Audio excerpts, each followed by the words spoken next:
Isola dei Conigli di Lampedusa, più bella spiaggia del mondo. A decretarlo i viaggiatori di TripAdvisor, che l'hanno eletta come un vero e autentico gioiello della natura.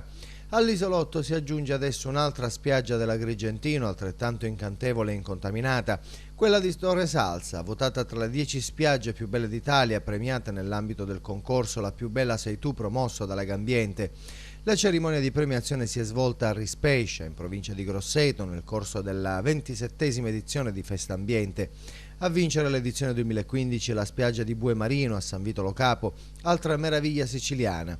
La top 10 è stata stilata incrociando le preferenze degli utenti che hanno potuto votare la spiaggia più bella per oltre 2 mesi sull'apposito sito dell'iniziativa e sulla pagina Facebook dedicata con il parere di una giuria di esperti.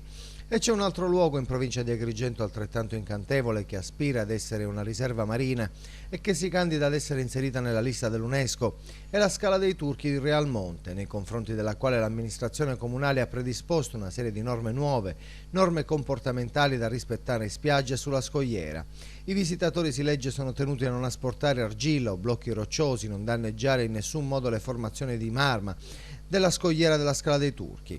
Non utilizzare pietrame, sassi per fissare al suolo teli, mari, stuoi, ombrelloni simili e ancora non impiegare trivelle o altri arnesi simili per la collocazione degli ombrelloni, non cospargersi il corpo con i fanghi derivati dalla marma bianca, non gettare rifiuti e mozziconi di sigaretta, non espletare i propri bisogni fisiologici e non adottare comportamenti in contrasto con la tutela dell'igiene pubblica e il mantenimento del decoro dei luoghi, non distribuire volantini e manifesti, non praticare giochi, non lasciare sulla battigia e sugli arenili imbarcazioni e natanti, acquascooter, tavole a vela, canoe e mezzi similari.